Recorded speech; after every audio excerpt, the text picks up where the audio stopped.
Let's make some techno kicks with the analog rhythm.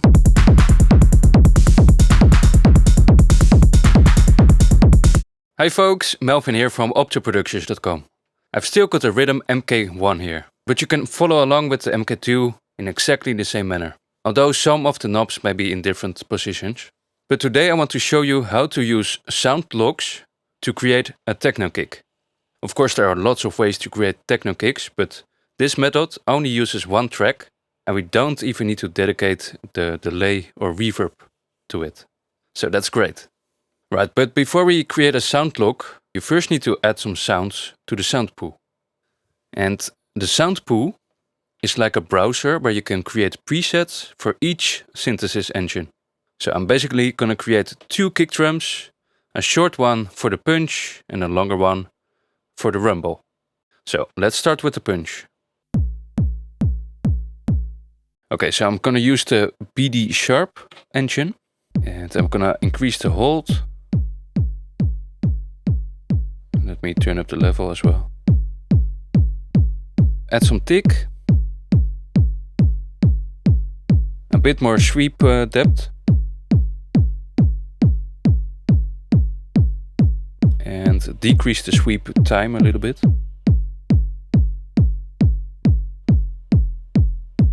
And the tuning probably. Okay, then of course if we go to amp we can increase the overdrive. Alright, something like that. Now I'm gonna open up the sound pool by pressing function sound. So I'll go to the sound manager. Then I select an empty slot. Press the right arrow and select save track sound. I'll give it a name. Okay. And then you can give it a tag. So it's a kick in this case. Save. Okay. So now I've got kick short stored. Now I want to create a new sound. So the rumble. So I'm gonna go back. And in this case I'll use BD hard. I'll turn up the waveform. Turn up the hold. Decrease the tick. Increase the length. No snap.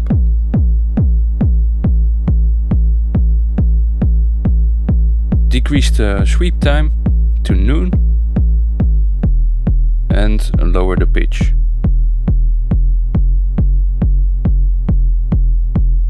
Okay, cool. Now let's go to the sound pool, let's store that as well. I believe the shortcut is if you hold down yes and click on sound. Yeah, you can store it immediately and it goes to a free slot. Click yes. And in this case kick rumble. Okay, so now I need to go back to the sound pool. Because currently these sounds are loaded in the plus drive. But I want to load them into the project pool. So I need to select both kick drums. Right arrow, copy to sound pool. So that's the current project. And now you can go to the sound browser. And here you can see the 2 sounds I've just made. So if I now select the rumble. And now I'm gonna fill all the triggers. So on every 16th note. And now for the magic trick, I'll hold down the first trigger and turn the level encoder. But here I can select kick short instead of kick rumble. So now this trigger is a short kick. And yeah, I basically need to repeat that. So here as well, kick short. And again.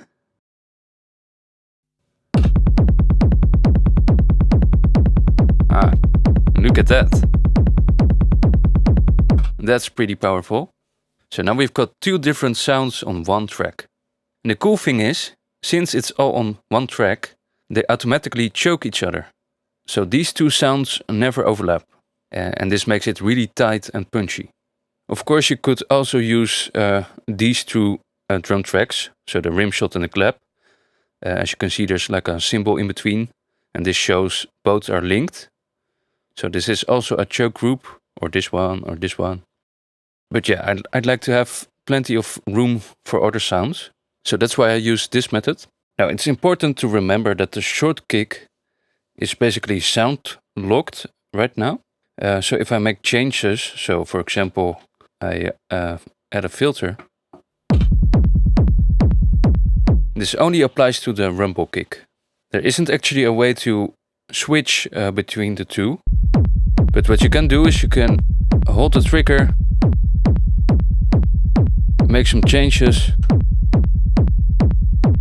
and then just copy and paste the trigger. So copy, paste, paste, paste. I think the octa track is a little bit more user-friendly in that regard. But yeah, of course I can still tweak the rumble, because this rumble isn't parameter locked. So for example, if I now select the short kick, I get short kicks everywhere. So that's just something to keep in mind. But maybe I want to add some attack to the rumble. So to soften the click.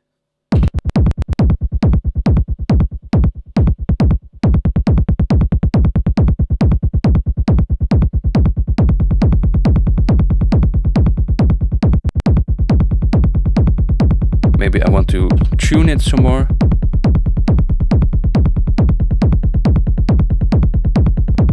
I can add some more distortion if I want to.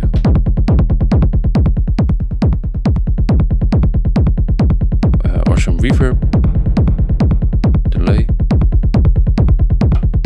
But I think I actually want to add some delay to the short kick actually. So hold, add some delay.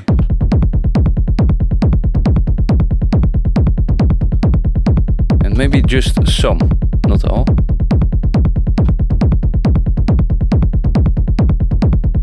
Just to add some rhythm. Yeah, let's tweak the delay a bit.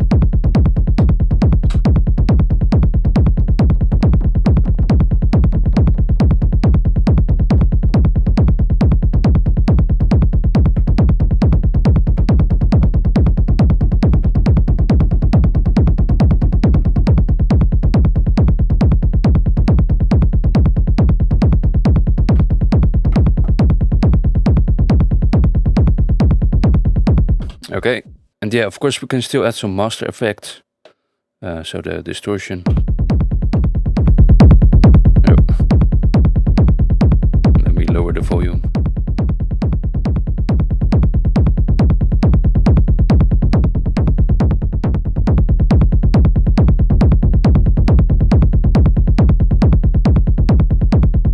Some compression. So turn up the mix, the makeup gain, a long attack, short release, and add a high pass filter to the sidechain. Turn up the ratio, and now play around with the threshold.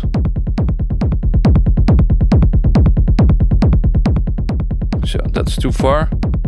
I don't want to lose the attack. I just want some more body. Okay, let's compare it. Mix all the way to the left. No effect, no compression. And with the makeup gain I can level match.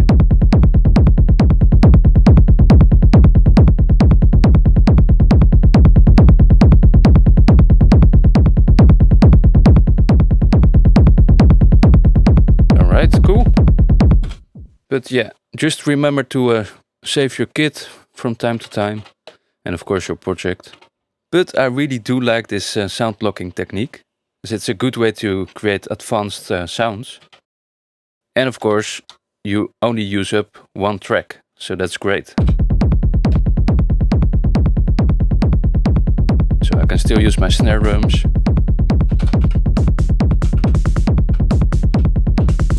And my clap.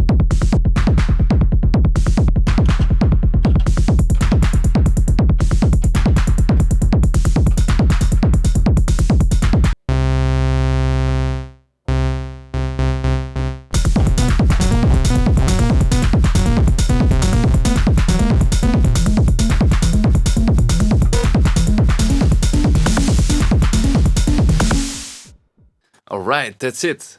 I hope this helps. Let me know what you think about this technique, or if you've got some cool tips to share yourself. If you'd like to learn more about hardware setups or music production in general, I teach one-on-one lessons, so head over to my website optoproductions.com to learn more about that. Thanks all for watching, and I'll see you all next week with another tutorial.